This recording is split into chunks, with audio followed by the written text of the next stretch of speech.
Hello guys, welcome to my YouTube channel. ఇవాళ నేను మిర్చి పకోడా చేస్తున్నా.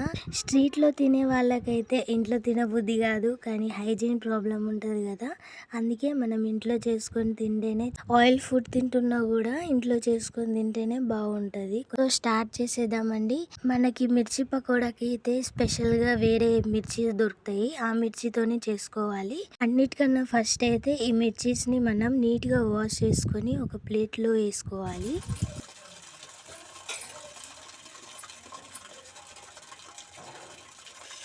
నెక్స్ట్ ఇక ఈ మిర్చీస్ మధ్యన అయితే మనం పొడుగ్గా కట్ పెట్టుకోవాలి.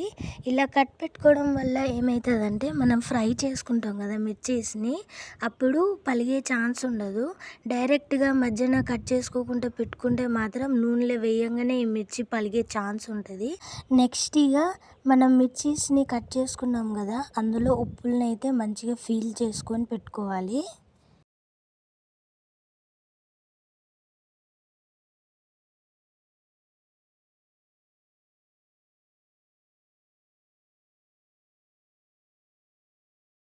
అన్ని మిర్చిల మధ్యన అయితే మంచిగా సమానంగా ఉప్పు అయితే మంచిగా ఫీల్ చేసుకోవాలి.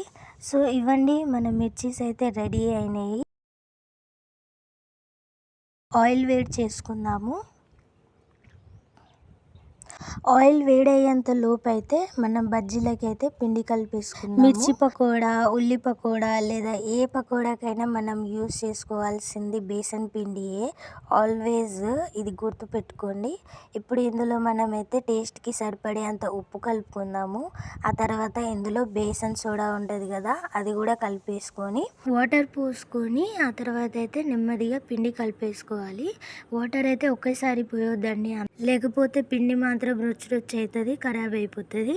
అందుకే చూసుకుంటూ అయితే వాటర్ నెమ్మదిగా పోసుకుంటూ కలుపుకుంటూ పోవాలి.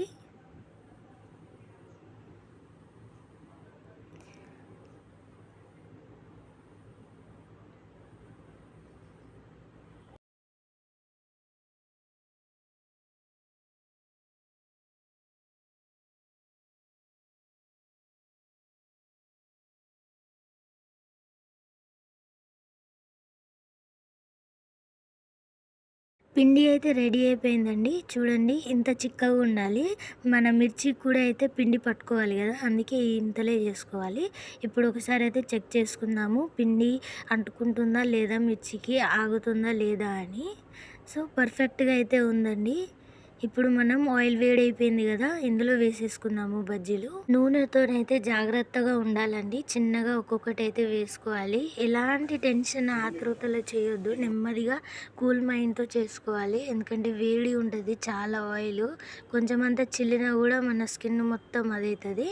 అండ్ మెయిన్ ఏంటంటే తడిగంట అయితే అలా అస్సలు పెట్టొద్దండి, తడిగంట పెడితే మాత్రం నూనె మొత్తం చిల్లుతుంది ఒకసారి. అండ్ ఇంకోటి ఏంటి అంటే, నూనె బాగా వేడిగా ఉండొద్దు. నూనె బాగా వేడిగా ఉంటే మాత్రం మన పైన అయితే ఎమ్మటే బ్రౌన్ కలర్ వచ్చేస్తుంది, మనకు అనిపిస్తుంది అయిందని, కానీ లోపల మాత్రం పిండి పచ్చిగా ఉంటుంది. సో మామూలుగా వేడి ఉండాలి నూనె.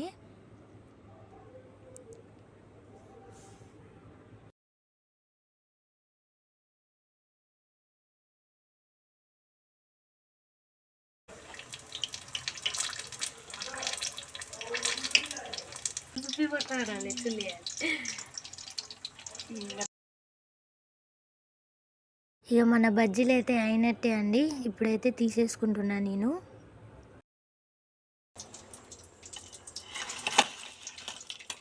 సో ఇవ్వండి మన బజ్జీలు. ఇవైతే చాలా టేస్టీగా అండ్ సూపర్గా ఉన్నాయి. మీరు కూడా ట్రై చేయండి. అండ్ ఈ బజ్జీలని అయితే చట్నీలో లేదా సాస్లో లేదా ఉల్లిపాయలలో తింటే కూడా ఇంకా టేస్ట్ మాత్రం అద్దరిపోతుంది. సో ఇదండి మన ఇవాళ రెసిపీ. నెక్స్ట్ వీడియోలో మళ్ళీ కలుద్దాం. Until then by.